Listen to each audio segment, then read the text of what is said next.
Hello guys, welcome my YouTube channel education for all. तो आज हम इस वीडियो में पढ़ेंगे कंप्यूटर लैंग्वेजेस के बारे में, यानी कि कौन कौन सी लैंग्वेजेस हैं जिनको कंप्यूटर अंडरस्टैंड करता है।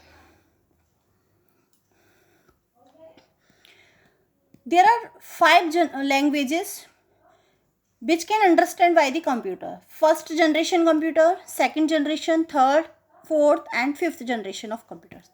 Now first generation computer में लैंग्वेजेस में कौन कौन सी आती हैं? फर्स्ट जनरेशन कंप्यूटर की लैंग्वेजेस में फर्स्ट में आती है मशीन लैंग्वेज, यानी कि जो कंप्यूटर है वो मशीन लैंग्वेज को अंडरस्टैंड करता है। इसको हम लो लेवल लैंग्वेज के नाम से भी जानते हैं और ये डायरेक्टली अंडरस्टैंडेबल बाय कंप्यूटर इसको इजीली अंडरस्टैंड कर लेता है।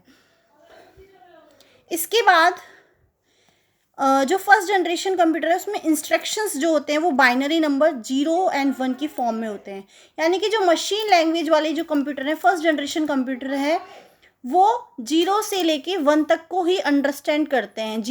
जो कंप्यूटर में हो 0 1 1 0 1 1 इस तरीके से वो है अंडरस्टैंड करते हैं। इसके बाद आता है सेकेंड जनरेशन ऑफ कंप्यूटर। जो सेकेंड जनरेशन कंप्यूटर है वो असेंबली लैंग्वेज यूज़ किया गया था सेकेंड जनरेशन कंप्यूटर में। ये लो लेवल लैंग्वेज है और इसमें निमोनिक कोड का यूज़ किया गया था। निमोनिक कोड इंग्लिश में यूज़ किए गए थे, जिसमें इंग्लिश के वर्ड एंड लेटर्स को इंक्लूड किया गया है। ये easily understand by human beings, इसको ह्यूमन बींग्स इजीली अंडरस्टैंड कर सकता है। कंप्यूटर जो है वो तो मशीन लैंग्वेज का यूज़ करता है, उसमें 0 1 1 0 फॉर्म मतलब इंस्ट्रक्शंस को अंडरस्टैंड करता है, 0 1 की फॉर्म में बाइनरी नंबर्स को अंडरस्टैंड करता है। तो क्या इसको ह्यूमन बींग्स अंडरस्टैंड कर सकता है? नो। तो इस लैंग्वेज को हम लोग अंडरस्टैंड नहीं कर सकते, इसलिए सेकंड जनरेशन कंप्यूटर बने। फर्स्ट में कुछ हमें कमियां नज़र आई तो हमने सेकंड जनरेशन कंप्यूटर बनाए जिसमें हमने असेंबली लैंग्वेज का यूज किया। तो इसमें वर्ड्स एंड लेटर्स होते हैं जिसके थ्रू हम लोग ह्यूमन बींग्स इसको अंडरस्टैंड कर सकता है कंप्यूटर की लैंग्वेज को।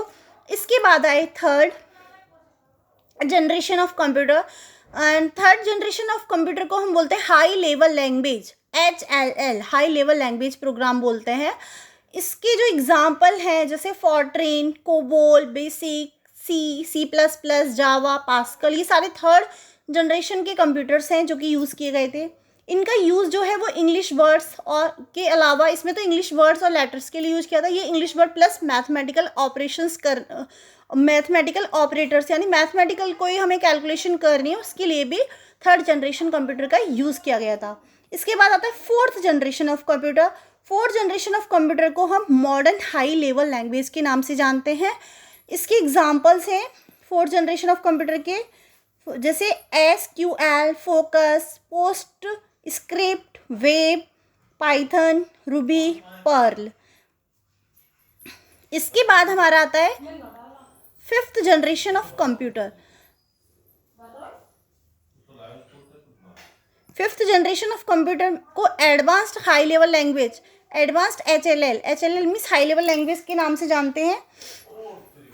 इसका यूज है आर्टिफिशियल इंटेलिजेंस में रिसर्च करने के लिए यूज़ किया गया था, और ये जो प्रॉब्लम है हमारे पास उसको कंप्यूटर सॉल्व कर सकता है।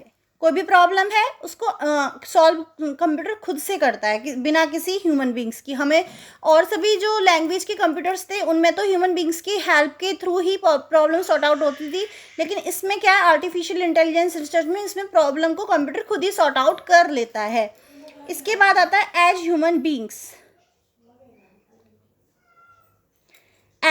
बींग्स की तरह कंप्यूटर वर्क करता है, यानी आर्टिफिशियल इंटेलिजेंस यूज होता है तो कंप्यूटर ह्यूमन बींग्स की तरह यूज़ करता है। कैसे?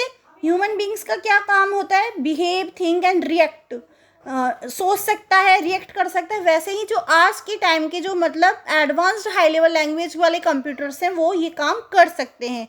इसके एग्जाम्पल्स हैं जो इस जनरेशन में आते हैं, प्रोलॉग, OPS5, मरकरी, ये फिफ्थ जनरेशन ऑफ कंप्यूटर्स के एग्जाम्पल्स हैं। अभी तक हमने जाना कि जो हमारा कंप्यूटर है वो बाइनरी नंबर्स 0 और 1 को ही इंस्ट्रक्ट करता है, यानी समझता है, लेकिन यहाँ पे तो हमें वर्ड्स लेटर यूज हुए हैं। तो फिर हम क्या करेंगे, जो असेंबली लैंग्वेज है उस, क्योंकि कंप्यूटर तो हमारा मशीन लैंग्वेज को ही समझता, असेंबली को नहीं समझता, तो फिर हम असेंबली को मशीन लैंग्वेज में कन्वर्ट करेंगे, तभी तो कंप्यूटर अंडरस्टैंड कर पाएगा। तो हम उसके लिए ट्रांसलेटर का यूज़ करते हैं। किसका यूज करते हैं? ट्रांसलेटर का। ट्रांसलेटर को हम लैंग्वेज प्रोसेसर कहते हैं, यानी कि इसमें लैंग्वेज को कन्वर्ट किया जा सकता है। बेसिकली जो ट्रांसलेटर है वो 3 टाइप्स का होता है, assembler, compiler and interpreter. Assembler जो है वो मशीन लैंग्वेज, जो असेंबली लैंग्वेज प्रोग्राम होते हैं उनको मशीन लैंग्वेज में कन्वर्ट करने का काम करता है, असेंबलर बोलते हैं उसको। और जो हाई लेवल लैंग्वेज को मशीन लैंग्वेज में कन्वर्ट करे, वो भी एक बार एट वंस, उसको कंपाइलर करते हैं। क्योंकि हाई लेवल लैंग्वेज को भी कंप्यूटर नहीं समझता, असेंबली लैंग्वेज को भी नहीं समझता, वो तो सिर्फ मशीन लैंग्वेज यानी जो 0 और 1 की फॉर्म में होती है उसको अंडरस्टैंड करता है। तो इसके लिए हमें कंपाइलर यूज करना पड़ता है जब हमें हाई लेवल लैंग्वेज दी होती है। High level language 3rd generation में यूज़ हुई थी, एंड इसके बाद जो एडवांस्ड हाई लेवल लैंग्वेज है वो 5th में, and modern high level language है वो कंप्यूटर में। तो हाई लेवल लैंग्वेज को चेंज करने के लिए हम कंपाइलर और इंटरप्रेटर का यूज करते हैं। बट इन दोनों में डिफरेंस क्या है? इनमें डिफरेंस ये है कि जो हाई लेवल लैंग्वेज के जो लैंग्वेज है उसको मशीन लैंग्वेज को एक बार जो बदल दे, मतलब फिर दोबारा ना कर पाए एट वंस, बस एक ही बार वो कंपाइलर, और उसको लाइन बाय लाइन चेंज करे, मतलब धीरे धीरे धीरे line by line step by step use करे, वो interpreter. Thanks for watching. If you like this video, don't forget to subscribe, like and share YouTube channel.